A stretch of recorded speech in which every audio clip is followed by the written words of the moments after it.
Alright, what is up, y'all? Welcome back to another reaction video. So we are going to watch top 10 most unprofessional wrestling moments caught on camera. So without further ado, y'all, about to hop straight into this video. So let's watch right now.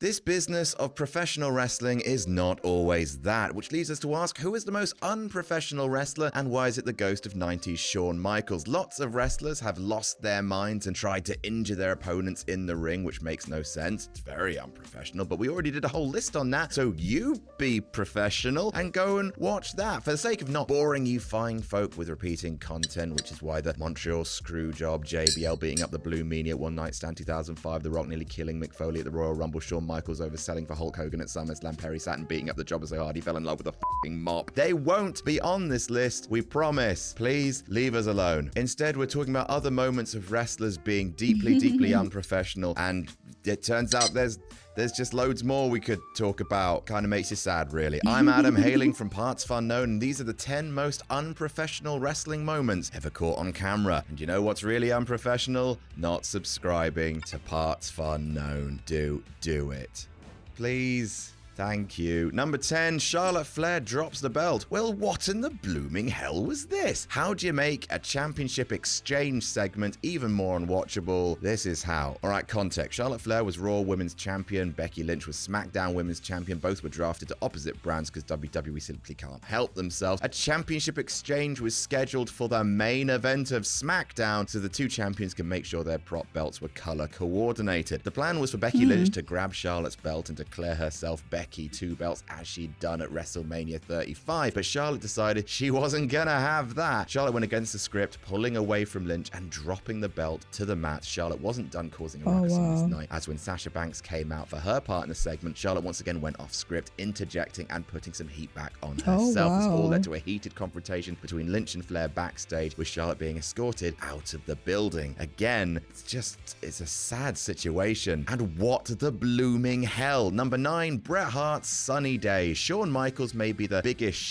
disturber WWE has ever had in the main event scene. There could be any number of 90s HBK moments on this list. His tantrum during his match with Vader at SummerSlam 96, keeping a lollipop in his mouth while Ken Shamrock had him in the ankle lock. All those times he wore those fucking shorts all come to mind, but the creme de la creme of show-stopping douchebaggery has to be his infamous Sunny Days comment aimed at Bret Hart. Enough has been said about Bret and Shawn's personal rivalry, but when you make a public comment on Raw insinuating that Hart was having an affair with Sunny, causing him great stress with his home life, perhaps you've achieved your place as the most unprofessional wrestler, Shawn. Especially because apparently Shawn Michaels was the one having Sunny Days, but that's just that's alleged. Number 8, Austin Aries walks out of Bound for Glory 2018. A classic example of why you shouldn't always let it play out. Austin Aries has certainly developed a reputation for being a tad difficult to work with. He's been in and out of nearly every top promotion in the United States, and in 2018 he found himself in Impact Wrestling as Impact World Champion. After losing the title to Johnny Mundo Morrison, Hennigan, Nitro, Impact in the main event of Bound for Glory 2018, Aries popped to his feet, completely no-selling the finish to the match, spit at Morrison before yelling obscenities towards the Impact top brass, flipping them off and storming out of the promotion never to return. There were many who thought this was a work where Aries would return to the promotion at a later date, but here we are with the clock having ticked past 3 years and it doesn't seem he's coming back. Number 7, Randy Orton is stupid. Imagine the alternate timeline where Kofi Mania took place at WrestleMania 26. If only he hadn't forgotten the finish of this one match. Kofi's supposed to stay down, get punted by Randy Orton, but he forgot and stumbled to his feet. Unfortunately for him, this small mistake basically killed his entire push, a Money in the Bank win at Mania, because Randy Orton hit a particularly frustrated RKO on him before yelling stupid. Of course, Randy could have just reminded Kofi of the spot and then hit it. Not sure throwing a fit on camera and killing the biggest push of a young talent was entirely necessary. Orton has had several outbursts on camera over the years, flipping off the fans at Night of Champions 2011, giving the old Spaceball salute at Hell in a Cell 2009, and taking a big swing at Mr. Kennedy after Kennedy dropped him on the back of his head accidentally. Although that one's maybe a bit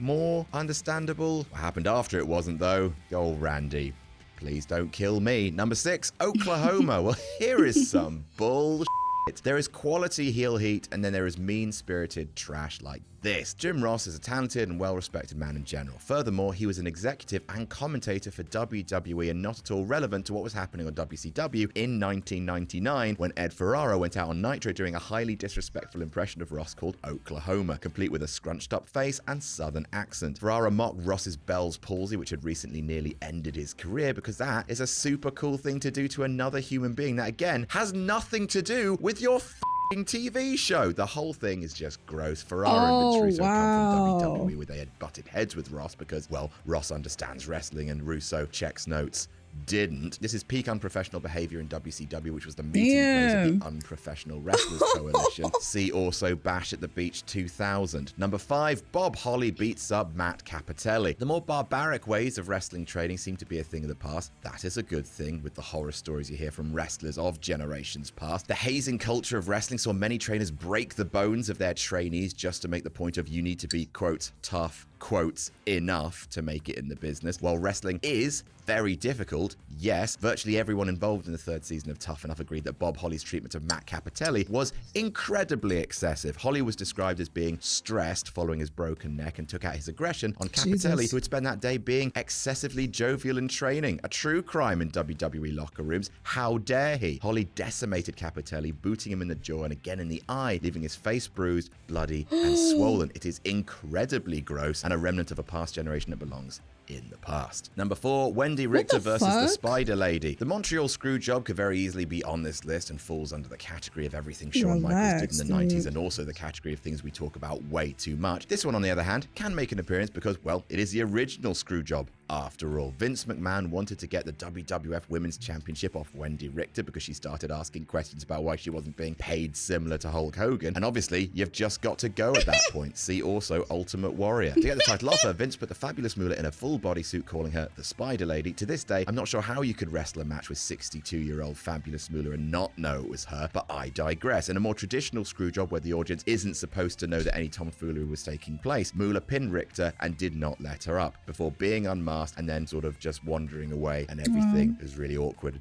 and bad. This is also totally unnecessary, and by today's standards, it's ridiculous that these measures had to be taken where you could just, I don't know, pay your top women's star better because you're putting her in all the cartoons. Just don't be a dick. Number 3, Ivelisse versus Thunder Rosa. Ivelisse is a pretty damn good wrestler, but collects drama like a seagull collects chips from unsuspecting tourists. Stories of backstage conflict involving Ivelisse have abounded in promotions including Shine, Lucha Underground, WCPW, but the most public being the heat surrounding her departure from AEW. Ivelisse was released from the company in April this year after backstage fallout and ill feeling, some of which stemmed all the way back to a match months before between Ivelisse and Thunder Rosa on the September 16th episode of Dynamite. The match was mostly great and very hard-hitting, although it's since come out that the reason why it was so stiff was that both women were displeased after Ivelisse objected to Rosa being the one to lead the match. For the most part, the beef is hidden, or at least disguised as kayfabe violence, but there's no hiding one moment of obvious unprofessionalism from Ivelisse. Rosa rolls her to the mat, where Ivelisse just sits there, pissed off, wiping the hair from her eyes, almost shrugging, just waiting to be put in a full Nelson. A kayfabe shattering display. Number 2, New Jack versus Mass Transit. Oh,